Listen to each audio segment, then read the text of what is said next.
Hello, everybody, and welcome to Heartlight Vedic Astrology. Today's talk, I was going to cover the full moon or Purnima that's happening August 9, 2025. This talk is from a Vedic astrology or Jyotish perspective, so ancient Indian astrology that's more than 5,000 years old. And it seems like the theme for this moment is constructing words that heal. So let's take a look. Note beforehand, the information presented here is for educational purposes only and should not be considered medical, financial, professional, or life advice of any kind. If you are in need, please contact an appropriate professional for support. Then you might take a minute or two to read the rest of this disclaimer. So some announcements and orientation, especially if you're new to the channel. Auto dubbing is available on this channel in 8 languages. You can see them listed here. Also, eclipses are coming in September 7th and 21st, and I have 3 videos listed here on how to work with those energies because they can be kind of tricky. Also, all of my teaching videos on the subject of Vedic astrology are my concepts playlist. They can be found there. Wherever you see a double asterisk on one of my talks, that means I have a teaching video on that topic if you'd like to learn more. If you're looking for certain topics to learn about in Vedic astrology, I would check out my playlist. So this type of moon phase videos in my planetary transits Gochara playlist, but there are other playlists like planets, grahas, houses, bhavas, that sort of thing, so that different videos on different topic areas are easier to find. Also, if you'd like to learn astrology by looking at famous birth charts, I would check out my Birth Chart Archive List 2025 video where I list all the famous charts of people, places, and moments in time that I've analyzed on the channel and the videos you can find them in. The last few videos I posted, in case you've missed any, Capricorn, constellation Makara, rashi, the birth chart of Bangkok and Thailand, and then planetary transits for Gochar for August 2025. And then if you're new to all this and want to learn more and get a good foundation in Vedic astrology, I would check out this list of videos I have at the bottom of the slide, because these are videos I would start with to really get a solid foundation so you can learn more, at least get more out of talks like this. Okay, so here's the chart for the full moon Purnima that's happening 9th August 2025. It happens to be at 3:53 a.m. This chart is set for 3:53 a.m. Eastern Daylight Time or New York time. That's the time zone I live in. Okay, so I use North Indian style charts in my work. So to orient you, in case you're new to that, this top diamond at the top, or the top diamond in the middle, this is the ascendant rising sign, first house Lagna. Lagna is the Sanskrit name. All different names for the same thing. Okay. And that little 3 in the bottom corner, that means the 3rd constellation of the zodiac of Gemini or Mithuna in Sanskrit. So what that means is we have a Gemini rising or Mithuna Lagna right here. Okay. To get to the other houses, you count counterclockwise in North Indian style charts. So if you go up and to the left, there's an upside down triangle. There's a 4 in the bottom corner with Mercury and Sun in there. And that's the 2nd house. Okay, and then you count from there inclusively from the Lagna. So 1, 2, 3, you go around. Okay. So to get a little bit of context here, before we go into the houses, and then we'll get into the sub-zodiacs, the day lord here is Venus, and the Hora lord is also Venus. Okay, so that's a pretty solid direction. Okay, Venus is a planet representing things like creativity. It represents worldly, mundane advice, practical advice. It represents social grace. It represents arts, romance, love. It represents the finer things of life, like pets and travel and plants, that sort of thing. Okay. So, and the thing is, we have Venus right here at the top in the Lugna, the rising sign. Okay. Venus is also like again, I said social grace, but you could extend from like diplomacy, right? So we're looking at creative diplomatic advisor, especially since it's in the top here in the Lugna. The Lugna is important. We always start there, or at least I always start there, because that sets a tone for the rest of the chart. The rising sign Lugna is basically the house that represents the physicality of somebody and also the personality of somebody. So it's sort of like the people that you know, you don't even have to be that close with them, but like people you know through work or school or something like that. Um, kind of what they're generally known for. Like, do they have red hair? Are they tall? Are they, sharp and fast? Are they easygoing? You would get all that pretty much, most of it from the lugna here. It's sort of a first pass understanding of somebody. You won't necessarily know what's going on deep down with them, but the first pass. Okay. So, so again, we have this creative diplomatic advisor right here at the top.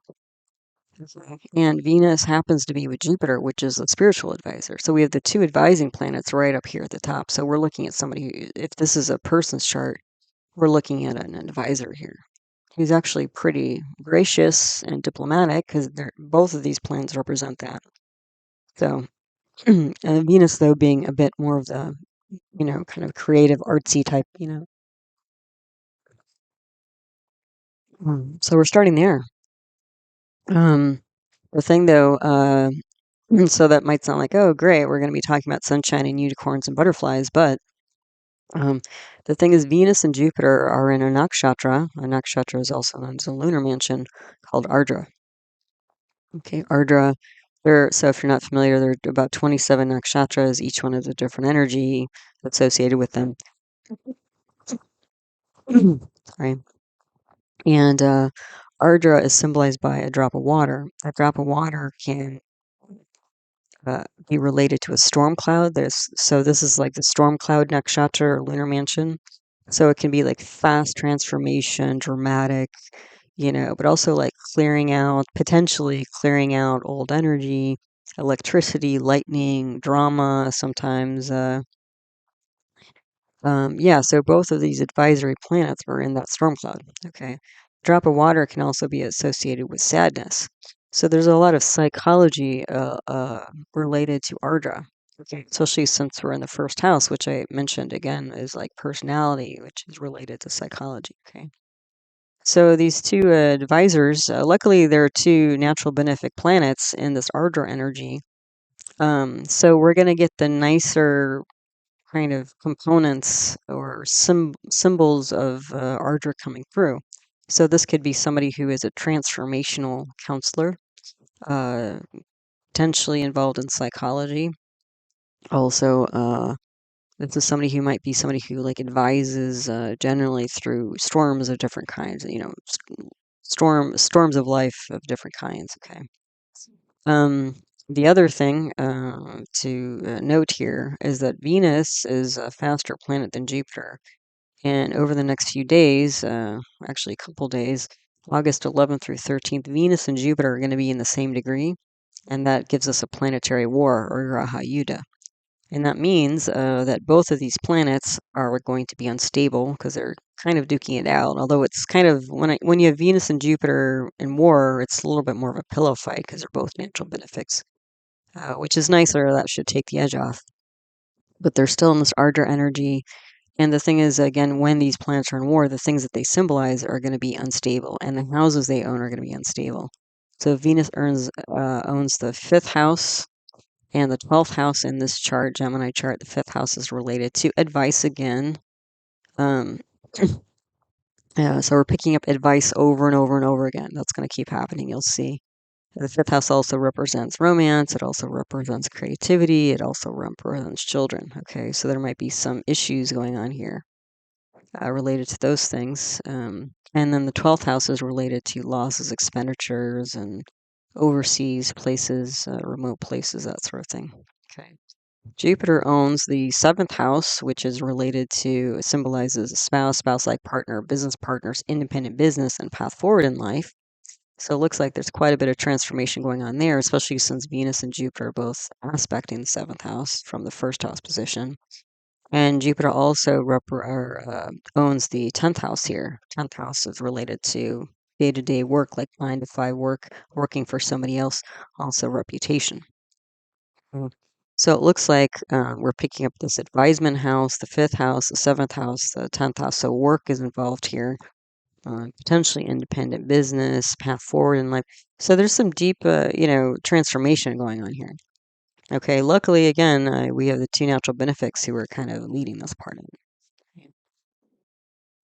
Okay, so the dasha period. The dasha period is a planetary period, and so a dasha period. When we look at those planets, you can think of these as planets that are more active or influential during this period.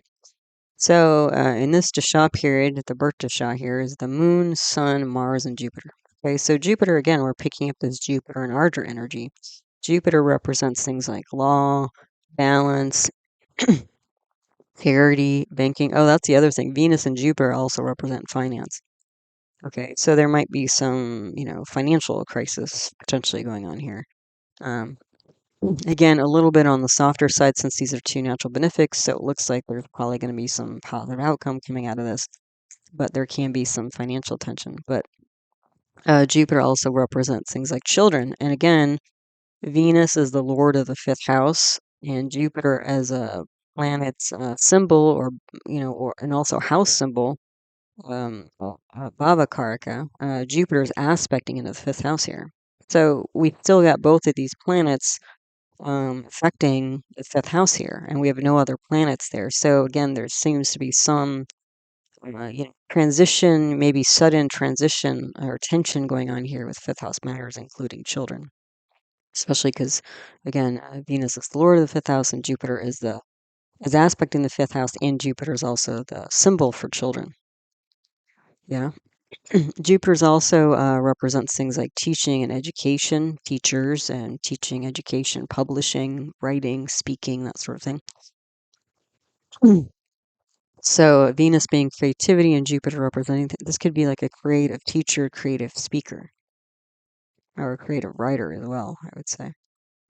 Okay, so again, the dasha period moon. Where's the moon? Moon is in the 8th house down here. The 8th house represents deep psychology. Okay, and the mind represents the emotional mind. So already, I mean, we're starting off in the first house, Venus twice over. We've got two planets in Ardra, which is a psychology nakshatra lunar mansion. We have Moon in the 8th house of deep psychology. There's a lot of psychology being picked up here. So again, this could be somebody who's literally some sort of like therapist or transformational counselor, that sort of thing, or they themselves are going through this process. Again, if this is more of a transit, if we're looking at this more of a, dynamically as a transit chart instead of statically as like a person chart.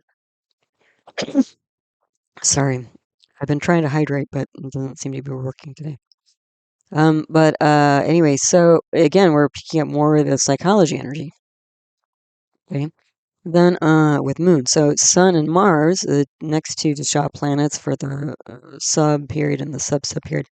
Sun and Mars are the two leadership planets.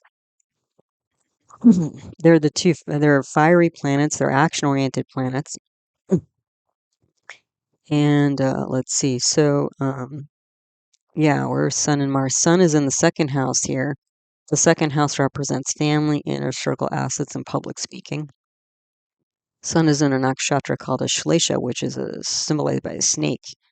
So Aslesha brings an energy of like sudden, also unexpected. Like snakes typically, most people when they see a snake, they like stop or they get alarmed or they walk away or run away. Most people don't say, "Oh, cute snake, let me go pick it up." Some people do, but yeah, depending maybe if they know they're snakes. But so Sun here is a planet representing career, health, and soul, purpose, that sort of thing. And Aslesha can symbolize a sudden, unexpected movement, like snakes can do. I mean, they can hiss and bite or run away and hide under a rock or whatever. Aslesha can also be associated with like healing and medicine, like the two snakes that curl their way up the what is it, staff of Mercury, which is a symbol for medicine. And since Sun can also represent doctors, okay, and Sun is in Aslesha, this might be some kind of healthcare related person, doctor or associated healthcare person. Okay. The other thing is that the Sun is sitting here with Mercury, and Mercury is the Lugnatia or the ruling planet for the whole chart because Gemini is in the Lugna, is in the rising sign, and Gemini is ruled by Mercury. So we're bringing the Sun in Aslesha snake energy, it's kind of conjoined with Mercury. So to some extent, the Sun energy in Aslesha is coming up to the first house by association with Mercury, the Lugnatia ruling planet for the chart. Okay, so again, it's like, we're getting healing, career, transformation, counseling, psychology. We're picking up all those energies. Now, Mars, what's Mars doing? Mars is in the fourth house. The fourth house represents home, family lineage, land, mother, that sort of thing.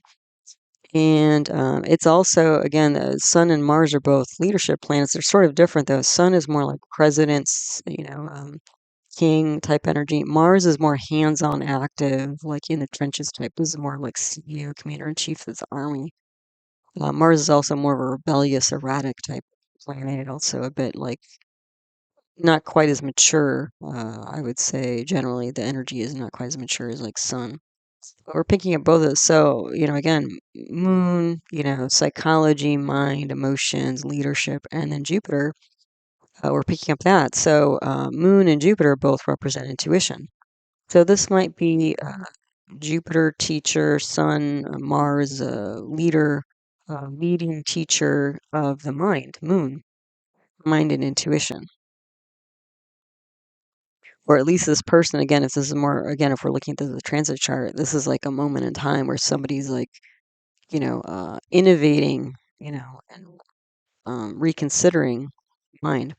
Especially not only Moon is a mind planet, but Mercury, which again the Sun and the Aslesha snake energy is with. Mercury is a rational mind. So you can see Sun is conjoined with Mercury in the same house with Mercury, and Sun is aspecting into this eighth house of deep psychology with the Moon. So we're going to get this Sun and Aslesha aspecting the eighth house of deep psychology. And Mercury, retrograde, that line under Mercury means it's retrograde, so it's going backwards. Mercury is in a nakshatra called Pushya. Pushya is symbolized by a cow's udder.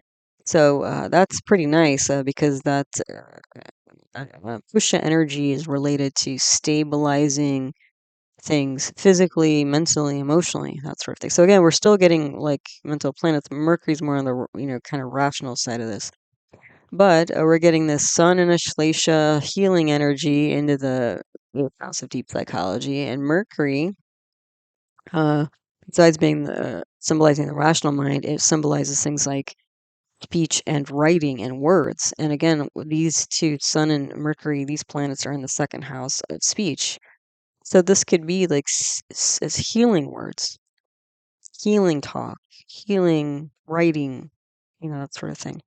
And they're both aspecting, again, the eighth house. So this is, and the eighth house not only represents deep psychology, but it represents research. Okay. So Sun, is with the two mind planets here. And again, the moon is aspecting Mercury as well. So not only is Mercury, by way of owning the first house, conjoined with Sun in Aslesha, it's aspected by moon. And what moon is in the nakshatra of Shravana. Shravana is symbolized by, it can be like an ear, or it can be the three footprints of the deity Vishnu, who's the sustainer. He's got the sustainer energy. And the Shravana is a nakshatra is related to also the goddess Saraswati, who's the goddess of learning, creativity, and arts. And Shravan is related to like storytelling and oral traditions and that sort of thing, like chanting, learning the Vedas, old classical texts, and chanting them, and then sharing their stories. So, this is like a storyteller type of energy going on here in the second house. So this could be somebody who's like advising and counseling and transforming people by the words that they use. Or actually the words that other people use, like this might be like a speech therapist. Mercury also represents ear and hearing. This might also be like like an audiologist, that sort of thing. Um, because sometimes people can't speak very well because they can't hear the words that people are saying, so they don't know how to recreate them, that sort of thing. So this is either healer using words or a healer of words, maybe both. Yeah. And again, some sort of a leader in the fields, and it's like a teacher advisor type. And also creative, besides Venus representing creativity in the arts and Moon representing creativity in the arts, which we're already picking up. And all of this energy, again, is kind of influencing the first house here.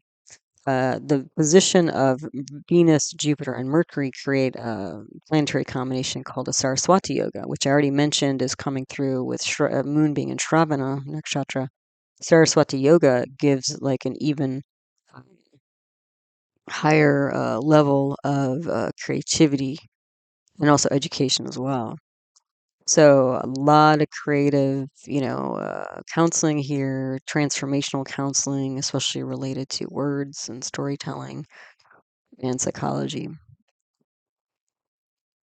Okay, so this dasha period is switching from Moon, Sun, Mars, Jupiter to Moon, Sun, Rahu on August 16th, so just a few days out, a week out. So Rahu's in the ninth house here. The ninth house is related to authority, government, religion, organizations, father, higher education, that sort of thing. So we're moving from this Mars Jupiter energy to more of this Rahu energy. So Rahu represents ambition. It's the north node of the moon. It also has this hidden, unexpected quality to it. And Jupiter actually was sort of pointing to the ninth house as well, because you can see Jupiter it's aspecting the ninth house. So, but even more so, it looks like there's some fire that's going to be lit here within a week or so of somebody driving the development or change of some institution, or maybe suddenly become very deeply involved with like religion, because Jupiter also represents spirituality and it's aspect in the ninth house here. Okay. Rahu's in a nakshatra called Purva Bhadrapada, which is symbolized by the front legs of a funeral pyre. So this is a lot of transformation going on here related to Rahu and ambition and transforming things. Yeah. So again, we have the Venus, Jupiter. These two are in the Ardra storm cloud transformation energies. Rahu's in a different kind of transformation energy of turning things over. The way cremation does with the smoke and flames and things turning to ash. And then the Lord, and then this Jupiter and Ardra is aspecting the ninth house. And then the Lord of the ninth house is Saturn. Saturn is in the 10th house of day-to-day work. So there's going to be day-to-day actions related to changing things up in the ninth house. And Saturn is retrograde as well. That line under Saturn means it's retrograde. Saturn is in a nakshatra called Uttara Bhadrapada, which is the back legs of a funeral pyre, which again is still smoke and flames and transformation, but there's this energy also of it being like a bit detached or surrendering to that process of transformation. So again, with all this is a transformation of spirituality, transformation of institution, transformation of higher education, potentially a transformation of father, guru, or other authority, government, that sort of thing going on here in the ninth house. And we're picking up, but there's ambition here. So before it might have been like some resistance to this change that is happening, and now it's like getting on board and then like supporting that transformation. Yeah. Okay. And again, it's sudden, unexpected energy because that's the energy of Rahu. So the Lagna nakshatra is Punarvasu. Punarvasu is symbolized by a quiver of arrows, so that box that you hang on your back, and you draw the arrow out, string it up on the bow, and then shoot it off, and then maybe you go retrieve it and put it back in the quiver. So there's a cycling energy. There's also like a sharpness to it. So, that's bringing this more sharp energy to the Lugna. So this is going to be like a very bright, quick minded person. And a lot of movement because again we have the two planets in Ardra, storm cloud. I mean, that's not like easy going, right? And then we have the Punarvasu energy as well. Then we have the moon nakshatra Shravana. I mentioned again oral tradition, sun nakshatra Aslesha, and Aslesha also brings this sort of attention grabbing type of energy. So, and potentially healing energy because the sun is there. So this could be like words, using words that are both healing but also attention grabbing, like with really like more sort of in the traditional times of sitting around a campfire or something like that, sitting around a fire and, elders telling stories that are both interesting and fun, but also like informative or useful, for people to understand themselves or the world or life or that sort of thing. Okay, so in the social calendar, we've got a few different East Indian festivals and holidays going on during this time or about this time. So one is Varalakshmi Vratam, and this is a festival related to wealth. Okay. Then we have Raksha Bandhan. So this is when like siblings especially will like tie the sacred thread and kind of sort of commit to each other or pledge to each other, like devotion, protection, that sort of thing. Um, and then we have Gayatri Jayanti. So this is the sort of birthday of Gayatri, who is the mother goddess of all the goddesses. She's seen to be a form of Saraswati. So again, we're picking up Saraswati like three times again, the goddess of arts and education. And also, Gayatri is the goddess of the Vedas. So again, classical text and oral tradition. Okay, so we keep picking that up. And as part of this, there's also, or around this time, I think it's the day before, is Sanskrit Diwas, which is like specifically honoring, the language of Sanskrit, which again gets back to words, gets back to oral traditions, gets back to, arts and education, that sort of thing. So you can see that again, that this is about protecting, um, these long-standing traditions of art and culture and education here. Yeah. Okay. So let's go through house by house and see what we see. The Lugna here is Gemini or Mithuna rising. Mithuna, yeah. And then it's a dual air sign, Dusvabhava Vayu. So that's going to give mixed ideas, sometimes contrasting ideas. So again, a lot of ideas going on. So this is especially with this transformational energy, Venus, Jupiter, and Ardra with the Punarvasu. This is somebody who's constantly thinking and probably brainstorming for ways to heal and help and transform. Okay. Venus is here, and then Jupiter is strong because there's a Digbala directional strength being in the first house. And again, they're about to go into planetary war. So they're still a bit unstable. So again, if this is a person, they're going through a transformational time. If this is a transit moment, you know, since we're looking at collective energy generally, with transits, it's like there's a transformational time here. And the planetary war, again, Venus is the practical counselor and Jupiter is the spiritual counselor. So this could be about how do we implement in a practical way these spiritual ideals or some sort of new spiritual transformation that seems to be going on if we're looking at the ninth house here. Or how do we use spirituality to help us move through challenging circumstances in practical ways? That's kind of what's going on here. So yeah, we put this all together. Multiple ideas going back and forth with them, with the Punarvasu energy, sharp, bright, intelligence.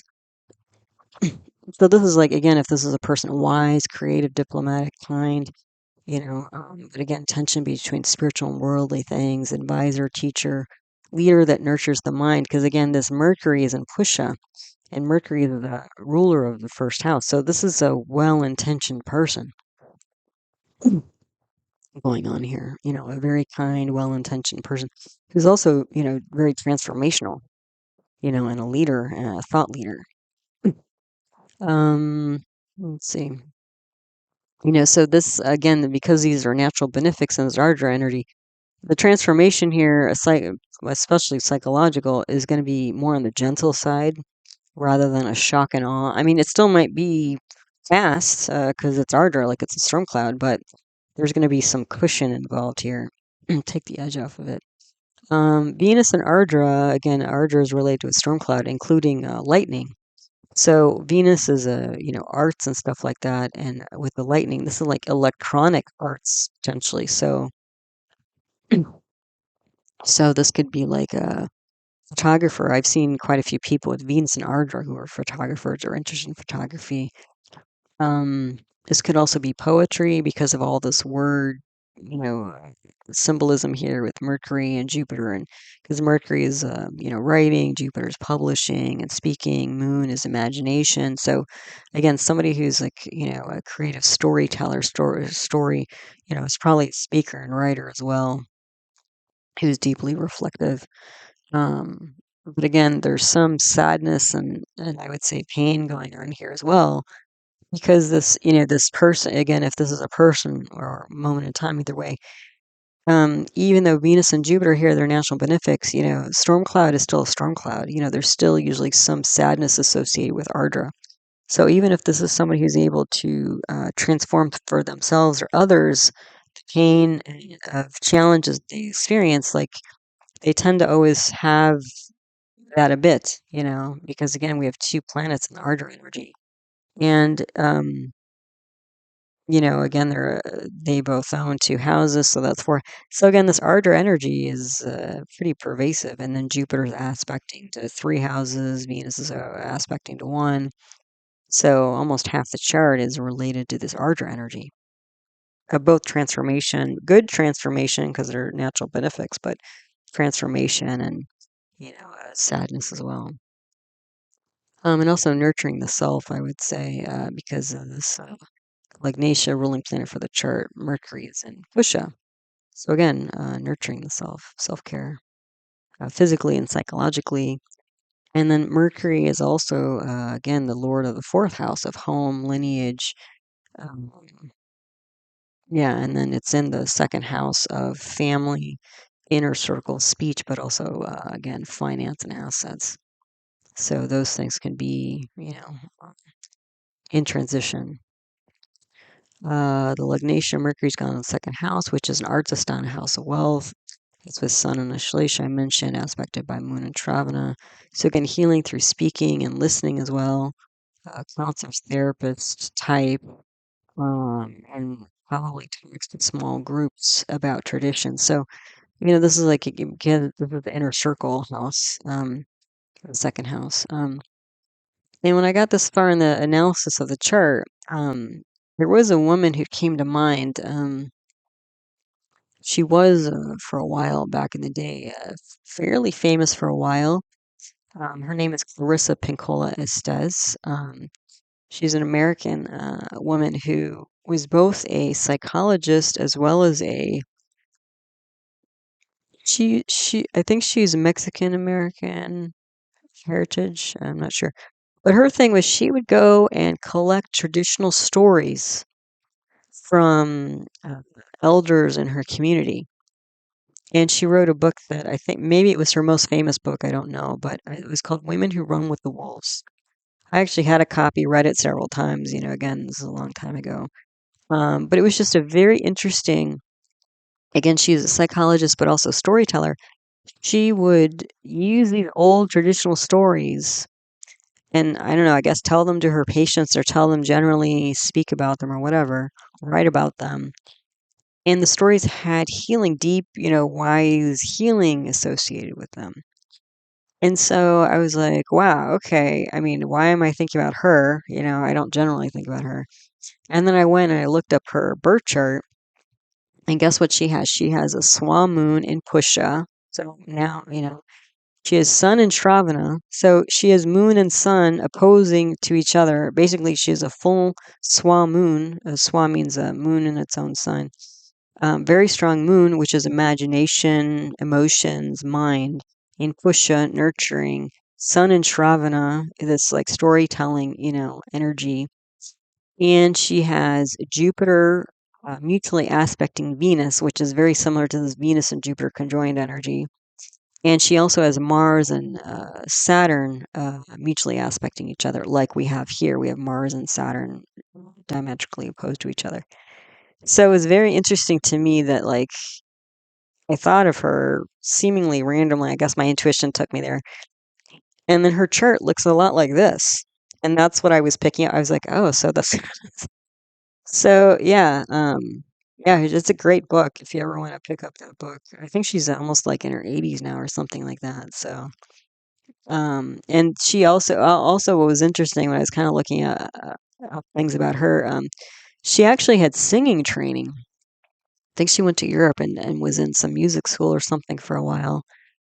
And there was some writing that was posted somewhere that apparently when she was fairly young, like as a late teenager, she had her first astrology reading. And again, this is back in the day before like, there was any astrology software or whatever. I think she got it done by some North European astrologer or something. I think it was Western astrology. But she talked about that. And then later on in life, she got another astrology reading.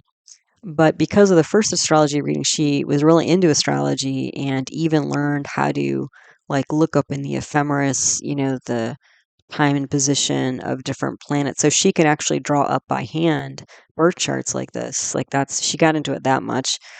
Um, but she talked in the article she wrote, she talked about how reading music was a lot like reading birth charts. Because again, when you're reading music, you're looking at these signs and symbols, which to somebody who doesn't know how to read music is sort of like looks like chicken scratch or whatever.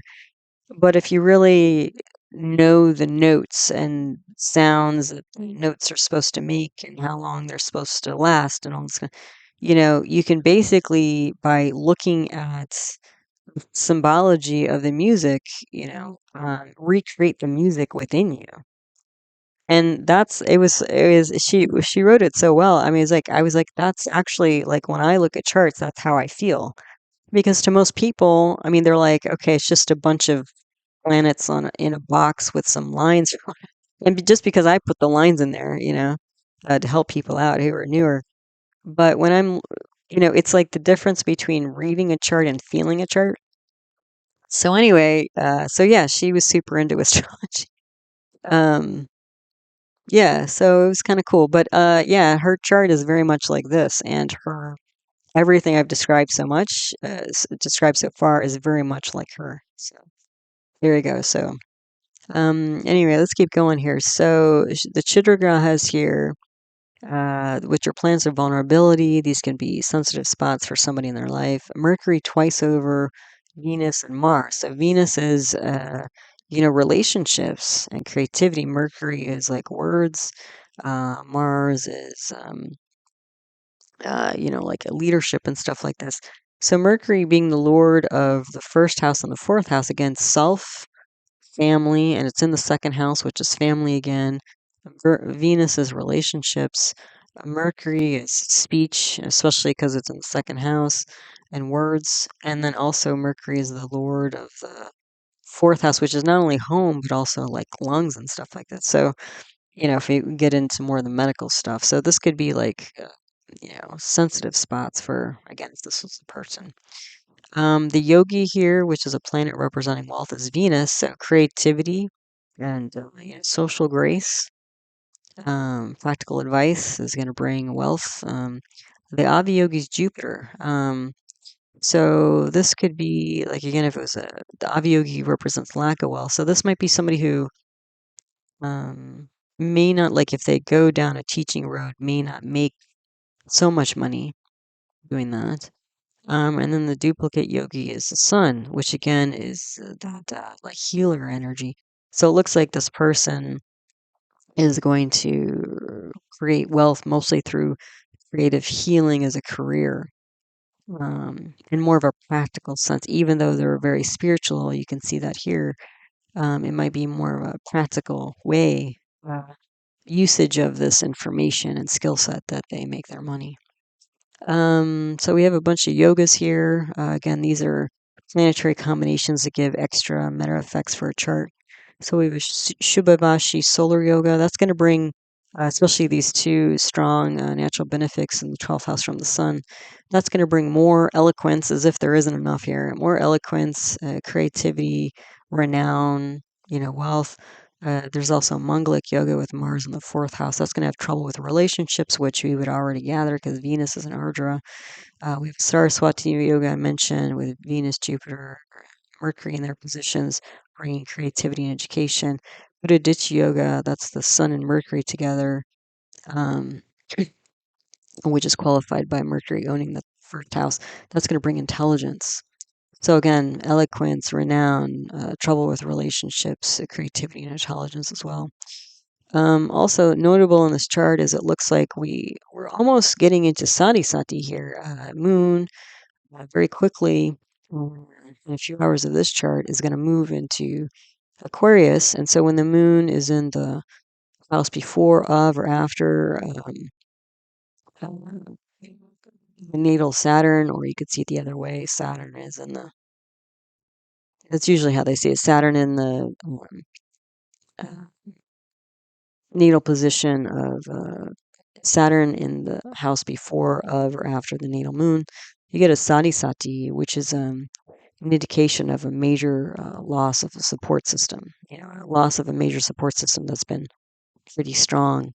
And so, because she's about to enter sadhisati here, or I keep saying she, and now I'm thinking of Clarissa Pinkolas, because this chart is indicating that sadhisati is about to begin because of the relative position of Saturn and Moon, that could mean that there's a major loss of support system here. And for a person, this would mean that they basically spent their childhood in sadhisati, which can be a very heavy energy because the Saturn and Moon are close to each other, and Saturn is a planet representing obstacles, delays, skepticism, doubt, anxiety, fear, depression, even.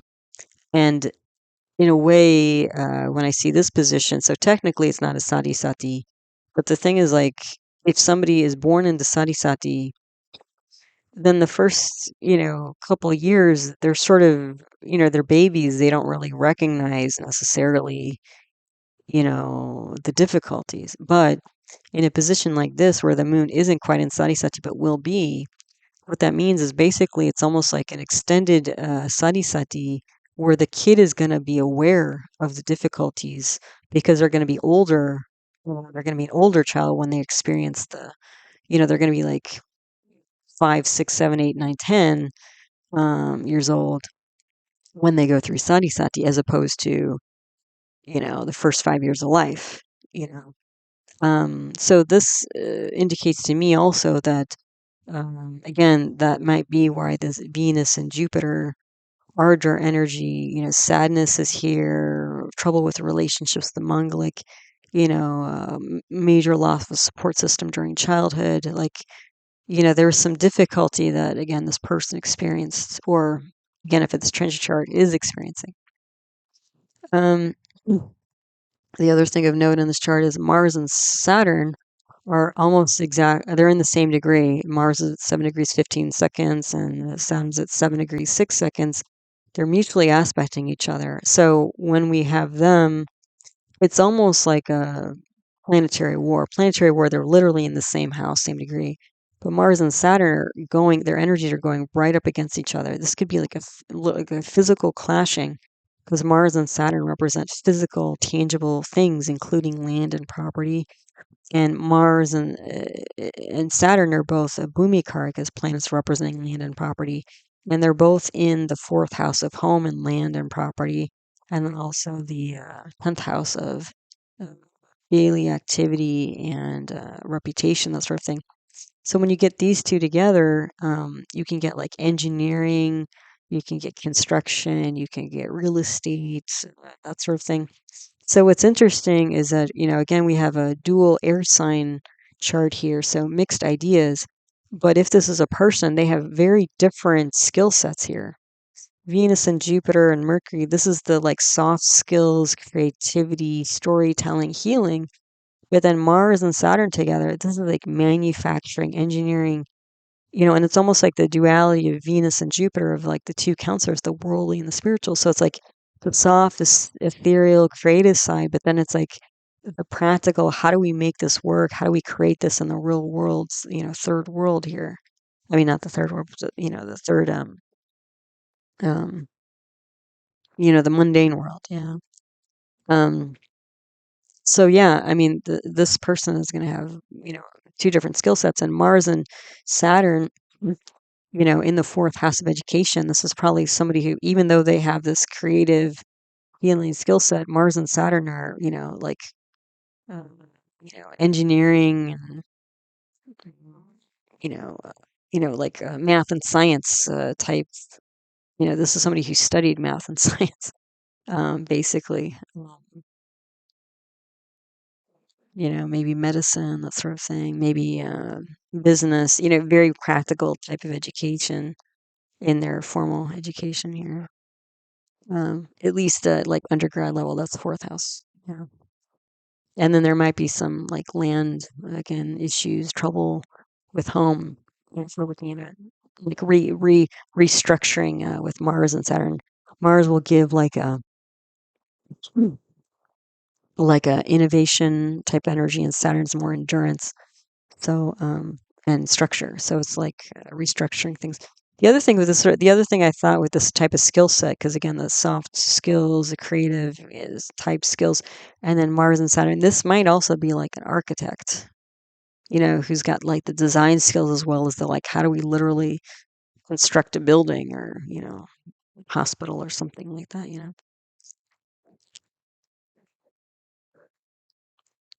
Okay, so then moving on to the second house here, the second house lord is this Mars, not Mars, Moon aspecting its own house.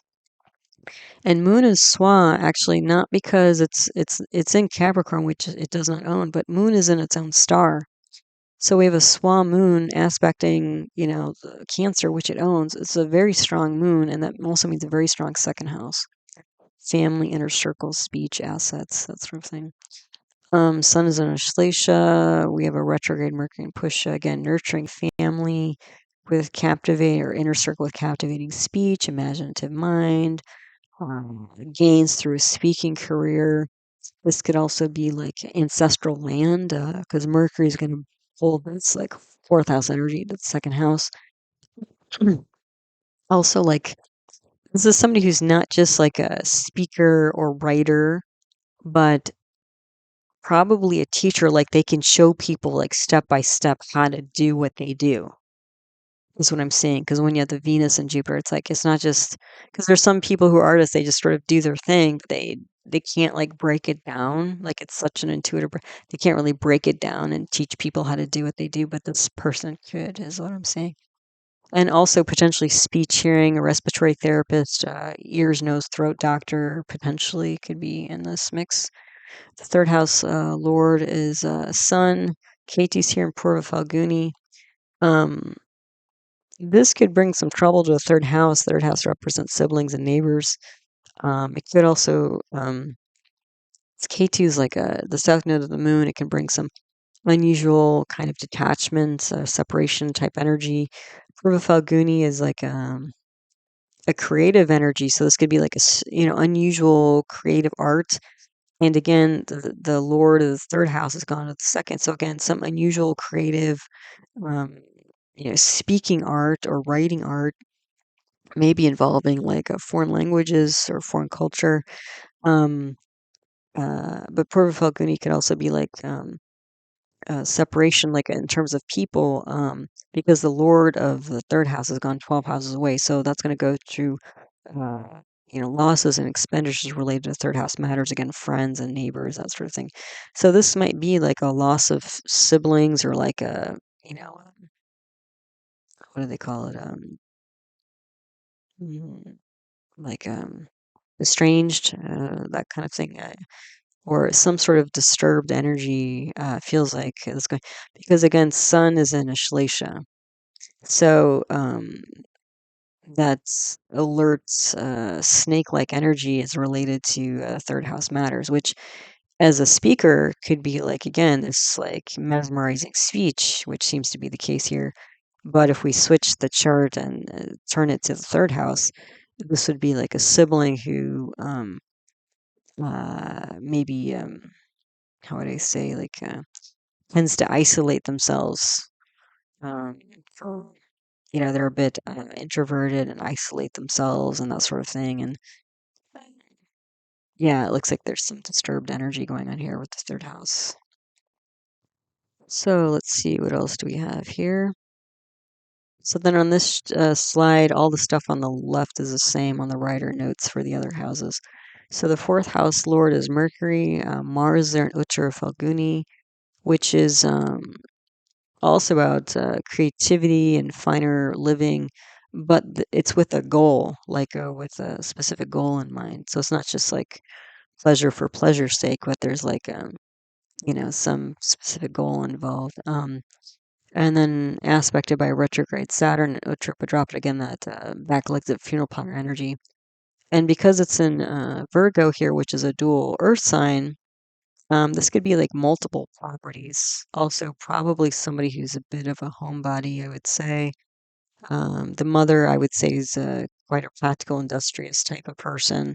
Because this Mars and Saturn, again, engineering and these energies are aspect in the fourth house of mom. This could also be like nurturing home, nurturing construction, nurturing like the family lineage through the speech. Like again, like this Clarissa Pinkola does, a person therapist. She was going around and like nurturing, the elders and the lineage of the storytelling as she was collecting the stories and then passing them on to other people. This could also potentially be like flipping houses, I could see here. Um, and practical engineering type education, maybe again architecture, hospitals. Because again, um, if there's this like it could be.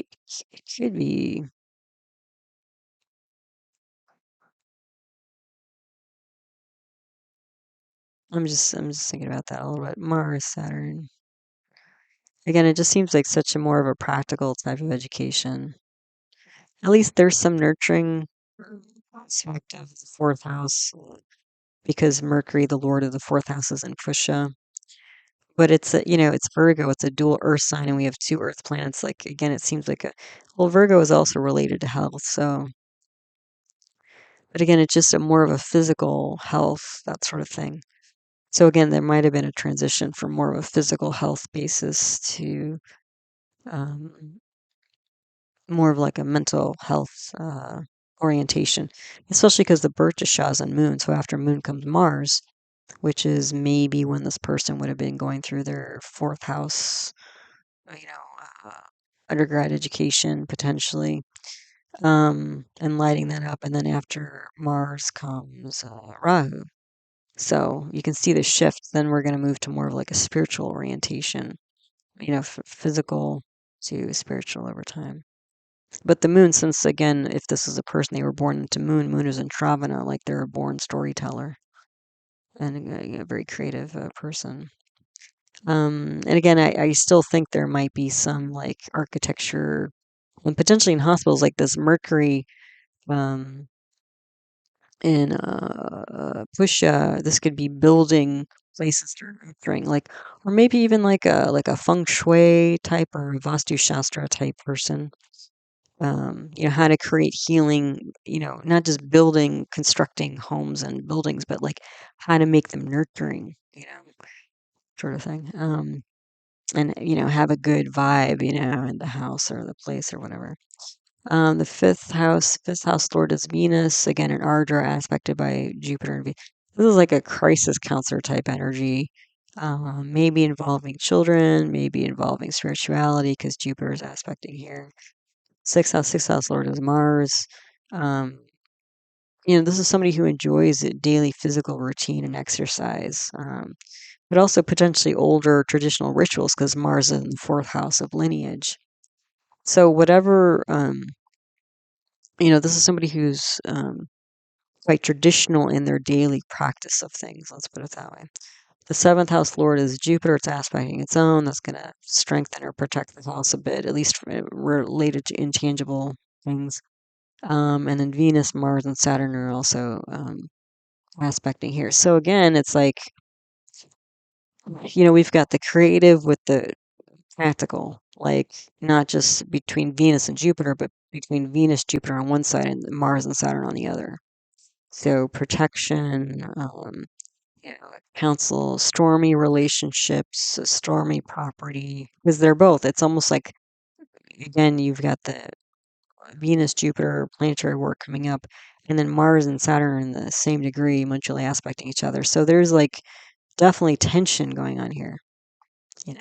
Um, And this might, because it's a dual fire sign, the Sagittarius seventh house, this could actually be two different businesses. Like maybe on one side, it's like the creative, maybe it's split instead of integrated like an architect. Maybe it's like, and even architects tend to do that. Like they tend to be more on the design side, or some of them become like construction managers because they know that, nuts and bolts, how to put the building up in the sky and they manage that.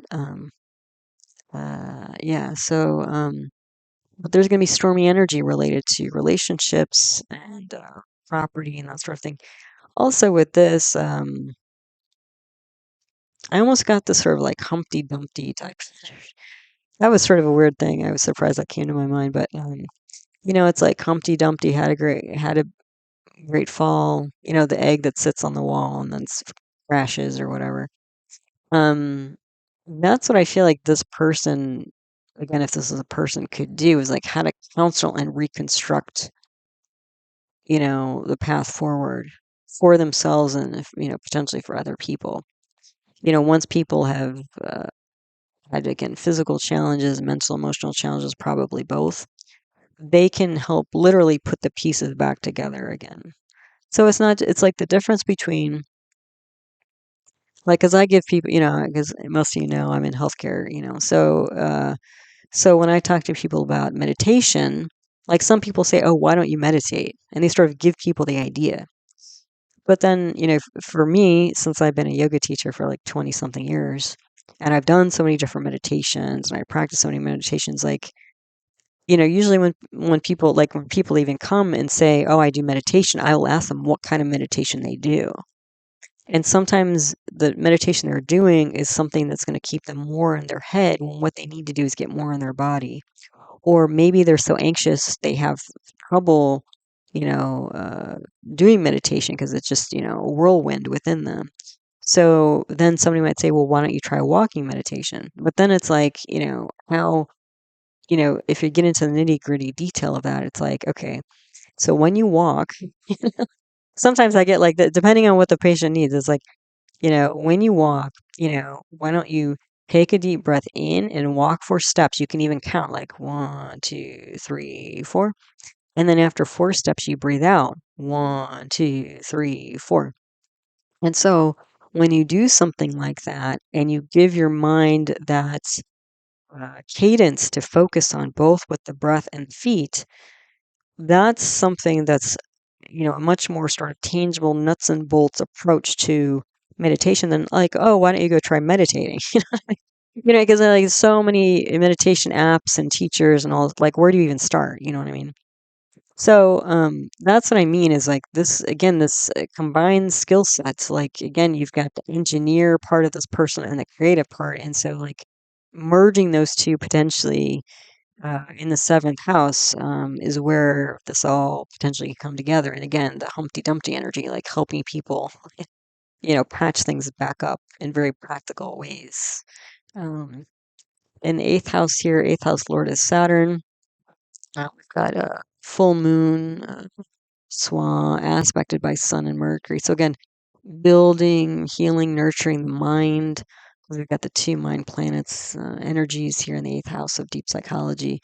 And again, very practical, tangible ways because the Lord, and this is something that they do every day because this Lord of the eighth house has gone to the 10th house of daily activity in 9 to 5 work. Um, and this 9 to 5 work might be them. Like, how do they pull their own mind out of like deep places? Or again, it looks like they do this for other people because, um, because of all, especially energy in the seventh house. Um, then let's see, what do we got going on here? Um, yeah, then the ninth house lord is Saturn. The Rahu is in Purva, again, the front leg is a funeral energy aspect by Jupiter. So this is going to be some drive or ambition towards unusual spirituality, I would say. This might also be a government subcontractor of some kind, because the ninth house lord has gone to the 10th house. Then the 10th house lord is Jupiter. Saturns are aspected by Mars again, exact aspect. So daily work and again physical construction. So um yeah, I mean that might be part of where that might be part of the transition here because it looks like the transition is moving from being a day-to-day worker potentially. Because Mars and Jupiter, where do those two meet up? Well, they meet up in the 10th house of 9 to 5 work, working for somebody else, and then Mars and Jupiter are in the 7th house together. So there might even be this like maybe you have a a day job and then there's a side hustle going on here. But then when we switch to this Rahu Dasha period, this is going to be like leading some unusual institutions. So this might be like, really moving towards more of an entrepreneurial type of road here, or at least being a subcontractor. Like there's still maybe some more stability because the government's, well, it depends on what the contract is and what the enterprise is, but especially since the government's such a large potential payer, um, this might be more stable than just trying to, set up a mom and pop shop in your local neighborhood type thing. Then the 11th house lord is Mars, aspect its own. So very strong 11th house. 11th house is income and groups, clubs, group society. It's also gambling. So again, it looks like somebody's a risk taker here, but also got very creative and pioneering. This might be starting some sort of group of friends. It also might be starting up some new income stream. And it looks like there's a very strong older sibling potentially here, probably male, because of this Mars and Aries situation in the 11th house. Then the 12th house lord is Venus. So since Venus is in the first house, Venus is going to pull 12th house energy into the first house. So losses, expenditures, overseas, international interests, remote places, that sort of thing. But also, like, I would say recovery from sadness and losses, and maybe in property overseas because we have Saturn aspecting the 12th house here, property, remote property, that sort of thing, recovering from losses. And that might be the Venus, Jupiter, Ardra transformational energy right here at the top. Like, how do we move through this? Yeah. So, okay, so now what I'm going to do is I'm going to go through the sub-zodiacs, also known as the amshas or subdivisional charts. So what these are, the way they're derived is basically you slice and dice the main chart into smaller pieces to derive these subcharts. And then these subcharts are related to different areas of life to give you a bit more nuance and then information related. You always bring this though back to the main chart. Usually don't analyze these on their own. The other thing that the other reason why these amshas are important is that when you're looking at the dasha period, um, depending on the placement and condition of the dasha planets in these amshas will tell you like kind of what direction things are heading. Like, are things moving in a better direction or worse direction, and the timing potentially of them. So like on this slide, we have the Navamsha D9 for spouse and partnerships at the top, and the Drake and a D3 for siblings at the bottom. And then just to remind you, the dasha period I've put up at the top here. So we're starting off Moon, Sun, Mars, Jupiter at the specific time of the full moon, or Purnima, and then that's switching to Moon, Sun, Rahu on 16th of August. So I've circled those planets. Okay. So basically, since Moon and Sun are the same, those won't change. But then we're moving from basically what you want to see is where's Mars and Jupiter relative to Rahu? Like, what are the changes going on here? Okay. So, okay, so the Navamsha D9, we have a Vargodama Lugna, meaning that it's the same rising sign as the main chart. That already tells you, that in and of itself will tell you this is an important chart, subchart. And again, I'm not surprised because the D9 relates to spouse and partnerships, which is the 7th house, which we had again that Jupiter and Venus and Ardra aspecting there, and Mars and Saturn aspecting there as well. So again, and then both the Venus and Jupiter are in planetary war. Mars and Saturn are exact mutual aspect. And then again, it's like the soft skills versus the hard skills type, all in the 7th house, which is a dual fire sign. So And they're all in dual signs, right? So a lot of duality. There's probably like a lot of confusion, but transformation as well. So anyway, Sun and Rahu are not well placed in this chart. They're in negative houses, but there's a Rahu Venus parivartana. So even though at first glance it might be like, oh, Rahu's in a negative house, because Rahu is in parivartana with Venus, it brings it to its own sign. We only use that in emotion analysis, but Rahu is going to be very strong in the ninth house, which is its position in the main chart. So once the Rahu subperiod rolls around, again, it looks like there's going to be a big drive towards, some institution here, and a creative institution, because again, Venus, practical counseling, creative institution. Moon is super strong, and look, we have Moon and Sun. Moon is Swa, Sun. Basically, Moon and Sun are still aspecting on the 2-8 axis here. They're in different, swapped, but we kind of get the same energies here. Um, and then also, like in the first Dasha period, Mars and Jupiter. Look at the Swa Jupiter with Mars in the 10th house. Some big, shift with career, daily activities, that sort of thing. But this very strong Swa Jupiter's aspecting into the second house where it's exalted. This is a massively strong second house. So again, speech is the first thing, because Jupiter is the planet of speech, aspecting the house of speech with Moon, so like a public speaking type thing. And again, Mars is leadership, innovative leadership here. So yeah. So you can see we're basically picking up very similar energies. And look, you've got Mars and Saturn. They're flipped as well, but they're still, mutually aspecting each other in this chart as well. So this chart, this ninth D9, is very similar in my mind to the natal chart. But the second house, public speaking, imagination, inner circle assets, Swa, Jupiter plus Mars and Saturn on the 410 axis, linking past and future, lineage, daily work. So there's some new, like, kind of spiritual inspiration to take things in a new direction, almost maybe even like spiritualize the work that's already being done or has been done, that sort of thing, and kind of integrating it together.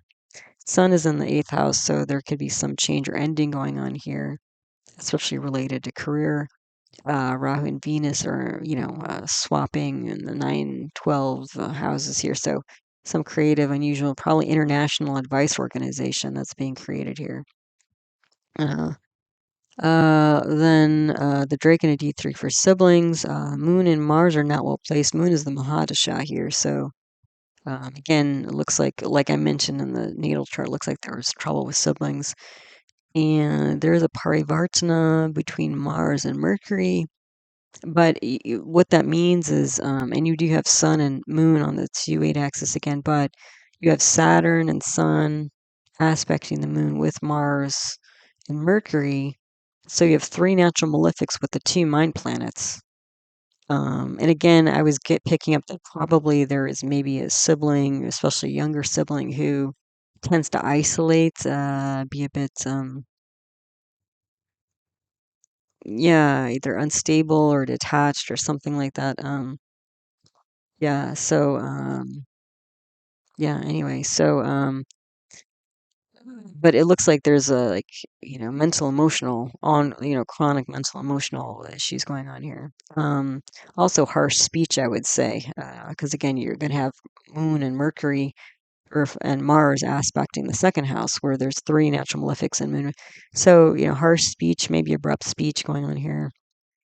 And then with Jupiter, Venus, Rahu, K2 on the 3-9 axis, against separation, conflict with father, authority, spirituality, is a pretty unsteady energy going on here. So not too surprising given the main chart. And on this side, we have the Saptamsha D7 for children, Dwadashamsha D12 for parents, grandparents. So Rahu's not well placed. So there might be it's in the 8th house, so there might be a change or ending.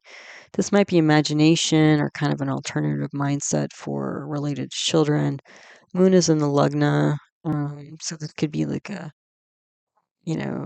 like this is the main Maha period, the main Dasha period. So that's actually nice. It's in a positive house.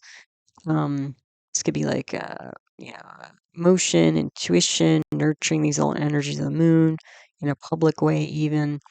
And then sun is in the seventh house. So moon and sun will be energies are in the seventh house. So it's like leading the path forward, like and being like a, again, a leader. Well, leaders, maybe not that, but high level thought partners, with the moon and the mind energy with sun. And then we have a Swan Mars, Jupiter, Saturn mix on the 511 axis.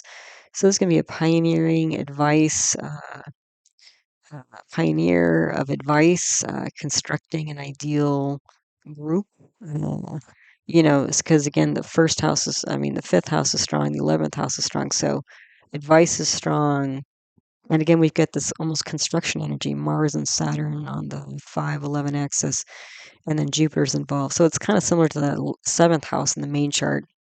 And then the 11th house is strong because you have a retrograde Saturn in its exaltation sign. But again, there's like this spiritualization that seems to be going on here. Okay. Yeah.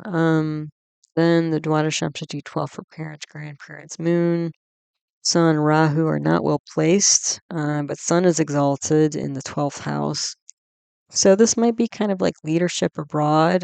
There might be something related to hospital and temples here, like maybe the parents are hospitalized because sun represents like a temple or something like that, like a place of worship. And then, the 12th has to relate to remote places like a hospital or something. So the parents might be going through some difficulties, which would not be surprising because again, the fourth house represents mom.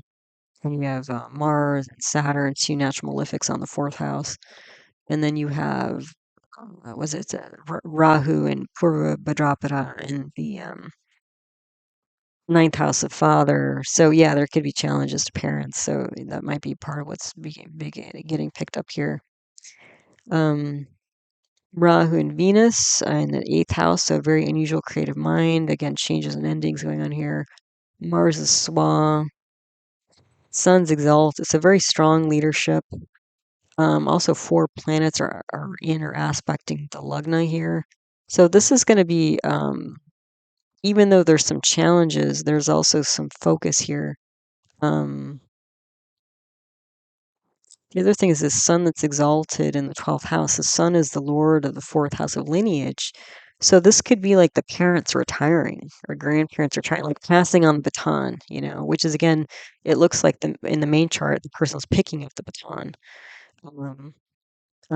Yeah, so there's definitely current challenges here, and again, maybe even some health issues that are driving this. But there's also again like leading things forward with this very strong Mars and Mercury, Saturn again. So again, it's Saturn and Mars with Mercury. So constructing, you know, uh, logical construction of a path forward, essentially, is what we're seeing here. Okay, so on this slide we have Saddamsha D24 for education, which is Vargodam again. So this is also important, education. And then Jashamsha D10 for career, reputation, and status. So the D4, again, it's important just by being Vargodama. Then we have Sun, Mars, Moon, not well placed. And so, Sun, Moon, Jupiter, not well placed. So, yeah, especially right now, that could be some trouble related to education, which again was not too surprising because Mars and Saturn are exact mutual aspects. So that might be actually like leaving school, um, that sort of thing, like to go and develop some independent venture, like entrepreneurial venture, that sort of thing would be. Um, Moon does aspect its own house in the second, aspect its own sign in the second house. So again, there's still some leadership of mind going on here. With Sun and Moon, and again, you have it on the uh, 2-8 axis again. Jupiter and Mars are in Parivartana. That's going to help both Jupiter and Mars a bit. But when you get that together, so you're going to have Jupiter with Jupiter with Saturn and Mars. So again, the engineer with spiritualization, or it can be like Jupiter and Mars together can be like law potentially. But I think it's more like, again, this kind of spiritualization of what's of the current structure could be, and revamping things that way. So it's not like a complete tearing down of things, but it's sort of like sometimes just even changing the perspective. Again, changing something soft in there, like changing the perspective or changing the goal or changing the motivation or something like that. Yeah. And then Jupiter aspects its own house in the 10th house, which is very strong with Mercury. Again, you're going to get teaching, writing, and speaking from those two planets together being so strong. Then on the 4-10 axis, you have Venus and Mercury, word arts, In the 11th house, you have Swa Ketu with Rahu, very unusual, groups and also probably ways of making income. So again, if you're a storyteller, going around and collecting stories from grandmothers in a certain community and then putting it together and sharing it like this Clarissa Pinkola Estes person, that would happen. So there are issues here, but again, it seems like work is strong, and entrepreneurial house is strong, and then groups and incomes. So again, it looks like somebody might be maybe again leaving a educational program to do some independent work or entrepreneurial activity. Then the Dashamsha D10 for Korean reputation status. Well, this was like pretty amazing. So Sun and Rahu are not well placed. Moon is with the Swa Ketu, and then Sun is exalted in the second. So again, the second house is just over and over again very strong, even in these amshas.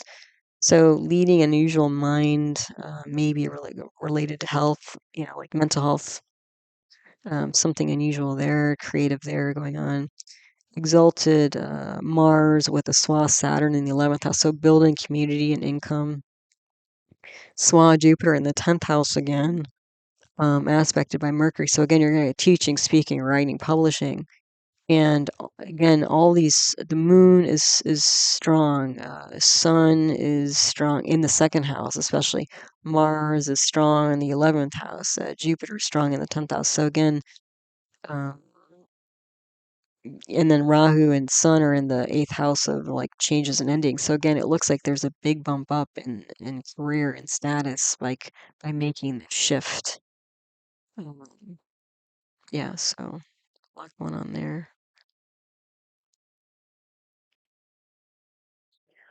So on this slide, we have the Ekadamsha D11 for income and public support, another Vargodama Lugna. So again, it looks like whatever this person might be engaging in requires like an audience or a group, groups of people somehow. So I'm not surprised this is strong. It's a Vargodama Lugna again. So by that fact, this is going to be strong or important subchart. But and again, it might be related to income as well, because again, that Jupiter and Venus and Ardra almost in war. That could even be potentially like a financial motivation to shift things. But it looks like it's probably more spiritual because of the way that Jupiter is aspecting different houses. But in any case, in this D11, Moon and Sun are not well placed, but Sun is Swa, so there'll be a positive change in leadership along these lines. And D11 can not only be income, but public support. Like the D11 is a chart we look at if somebody's interested in election, like elected position or something like that. So there's that. Let's see. And then we have Sun, Moon, Mars, Saturn in the 9th house. So again, leading, building, and organization, that sort of thing. Jupiter aspects its own house in the 10th again. So we keep getting Jupiter Swan in the 10th house. I mean, that's publishing, speaking, spirituality related to daily work. So again, it just looks like there's some spiritualization, um, maybe a spiritual transformation that's going on here. And now it's just like, how do we take that new spiritual insight and implement it in the world that we were seeing in the first chart, the natal chart. Then we have the chatra tamsha D4 for assets. Moon is not well placed. There's a Swa, Jupiter, Venus again in the 10th house. Again, it's counseling. Those are the counseling planets. We have an exalted sun with a Swa, Mars, a Moon, and Mercury in the 2nd house. So again, leadership, inner circle, mind, speech. There could be some stress related to this as well. But again, it just looks like this leadership of the mind is really the asset here. And again, we have Saturn and Mars in mutual aspects. So again, there's some engineering construction, engineering and constructing some path forward here. Again, especially if there's this Jupiter and Venus and planetary war in Ardra is related to a financial issue. Then on this slide, we have health amsha. So the Shashtamsha D6 for acute issues, Ashtamamsha D8 for chronic issues, and the Bamsha D27 for strength and resilience. So D6, Moon, Sun, Mars not well placed. So there's some stress, for sure, going on here. Mars is Swa, though. So that'll bring some changes. And let's see, we have Saturn is there, and then an aspect by Jupiter. So again, building some new initiative, again with a spiritual intent and potentially with exalted Jupiter with Venus in the 11th house. So again, it's creative speaking, groups, like public audiences type stuff. But Sun and Moon are in the 6th house of acute issues. So yeah, some, how would I say, like acute chronic issues going on here with leadership, mind, and emotion. So again, it's like, I'd say it's like this could be somebody who talks about, the challenges, mental, emotional, maybe physical challenges they've been through and how they work through them, and that's part of the story as well. Maybe it's their own story. Maybe they're not collecting stories by, visiting grandmothers in the neighborhood, but maybe it's like, their own healing journey. Like maybe it's like their memoir or something like that. Or snippets of their memoir or something like that, or if they had a memoir that they're sharing with people to help them heal. Then the D8 here, Moon is with the debilitated sun, not well placed, again, chronic issues here. And it's with mental health. It looks like mental health struggles again, especially when you have, Venus and Jupiter with Ardra. There's a lot of pretty harsh energies, challenging energies. I mean, luckily Mercury's in Pushya, but Sun is in Aslesha. That's not an easy breezy energy. Mars and Saturn, exact mutual aspect. That's going to bring instability. You have Saturn and Rahu and the Bhadrapada nakshatras.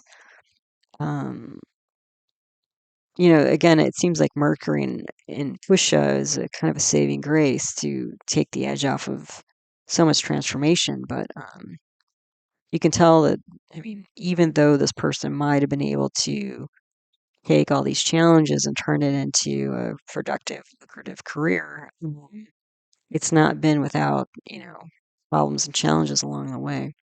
So the D8 here, Moon, again, yeah, so mental health struggles, again, we were seeing it in the D6 so acutely, and then D8 chronically, so that's not, it's not surprising given the main chart. Jupiter's exalted in the 5th house, so wise counseling, maybe spiritual counseling. 2nd house has a Swan, Mars, exalted Sun, and Moon. So again, transformation through speech and imagination. Bombship D27. Mars is not well placed, but it's exalted, so that'll bring positive changes. There's a Swa Jupiter. Oh, on the 511 axis, we have Swa Jupiter, Moon, Sun, K2 Rahu. Unusual leadership, counseling. Also, we keep getting counseling, we keep getting groups, we keep getting speech, we keep getting enterprise. You can see it over and over again. Exalted Mars, Swa, Saturn. Oh, and the 311, 3-9 axis again. So changing and building community, maybe, and this is the 9th house is not just community, but like spiritual community. So there could be that. And again, we're moving out of this Mars energy, so there was a change here that happened during the current dasha period. Then with Rahu, there's more of this like, um, move to maybe instead of focusing on a closer spiritual community, maybe it's like taking this out into secular groups, that kind of thing. The switch of dasha period. Mars and Jupiter. Oh, there's challenges here as well. Mars and Jupiter are both Karka Bhavanasha, so there's going to be problems with siblings, problems with children. And again, with all these planets, like Moon on the Rahu Ketu axis generally is going to bring mental health issues. But again, it's like that's the weird thing is it's almost like a physician heal thyself type of energy, or it's like heal yourself and then you can heal others type of energy going on in here. So there is strengths, and again, Mars might be creating some kind of momentary stress or transition. But again, it looks like once you move into Moon, Sun, Rahu, it's going to be this whole 5-11 axis of counseling um, and groups, that kind of thing. Then on this side, we have spirituality and worship, the Panchamsha D5 for innate spirituality, Vimshamsha D20 for formal worship. So D5, another Virgo to Malagna. This is important. So again, the spirituality, you know, shift, transition, ascension, whatever you want to call it, looks like it's more of like an internal, personal type of spirituality. Um, that's a bit different than, like more of a formal worship type. Especially because you have Rahu, that unexpected, which brings unexpected energy to the ninth house in the main chart. It could be going to drive to create a new spiritual community based on alternative ideas going on. Jupiter's not well placed. We have a Swa Ketu aspected by exalted Sun, Moon, Venus in the 11th house. So again, um, we're running Mars. One, two, three. Running Mars, which is at the top, so that's going to be some new innovative construction because Mars and Saturn are again mutually aspecting each other again. Jupiter, a short blip loss here may be related to work or enterprise, but then again, Moon, Sun, Rahu, the shop period, it's 5 and 11 axis again, counseling and groups, you know. So again, maybe gaining an audience if you're the storyteller type. Then the Vimshamsha D20 for formal worship. Sun and Moon are not well placed. Moon is Swa, though. That'll give some protection. It's also aspected by debilitated Mars. There might be a lot of agitation here related to formal worship. So there's some challenge, but also some improvements or protection, I would say. The 11th house, we got Mars, Saturn aspected by Jupiter, which is going to be Swa. So again, growing, building, secular. So again, it looks like there's like a spreading of information or building an audience or that sort of thing going on here. But I was seeing the D5 as being much more instrumental in this transformative period more than the D20. This D20 during the Rahu period, it might be like since Rahu's in the 4th house of the D20 here, this could be, discovering an unusual lineage because the 4th house is lineage. So it might be following a new unusual lineage, as opposed to, could be like changing, possibly converting to a new religion or maybe just a new spiritual community with a different, because sometimes like even if you're in the same faith, like sometimes just one temple versus another, one church versus another, one synagogue versus another just has a different vibe because the people who are in it, or like the main spiritual leader has a different perspective or something like that. So there could be something going on with that. But yeah, I mean, it's kind of unusual. You don't usually have this many Virgotama lugnas, and looking. So that means that whatever transformation is going on, it's happening in a deep, broad way, not just in the main chart. And then also we had that other chart that had 4 grahas aspecting the lugna. So that's basically a bunch of, most of these amshas were important. So the amshas that related to Vargotama lugnas are the 4 grahas, planets aspecting the lugnas. Partnerships, which was not surprising. grandparents or parents, so lineage, education. So again, it looks like there's a shift, pretty big shift there. Income, public support, and then innate spirituality, which is not surprising that those charts, amshas, are highlighted here because that's what we were seeing in the main chart as well. Okay, so there you go. Then full moon Purnima that's happening this month, 9th of August. Thanks so much for all your support of my work in the channel and all the ways that you guys do that. So subscribing and liking, posting comments, sharing, sending in donations. It's really amazing and fabulous that you guys do that. I really appreciate it. Again, all of my teaching videos on the subject of Vedic astrology are my concepts playlist that can be found there. For famous charts, I would check out my birth charts archive list 2025 video, where you can find a list of all the famous charts I've analyzed on the channel and the videos you can find them in. I do offer individual birth chart readings. If that's interesting to you, you can email heartlightastrology.com for more info. And I do have another YouTube channel on natural medicine where I talk about Ayurveda and yoga. So Ayurveda, traditional Indian medicine, yoga, so other Vedic arts, as well as other paradigms of medicine like homeopathy and naturopathic medicine. And the name of that channel is Nature Source Care. So that's out there too for you. All right. So as always, I hope you found this talk helpful, useful, and interesting to you as you learn to navigate the energy cycles of your own life. All right. So take good care. Namaste.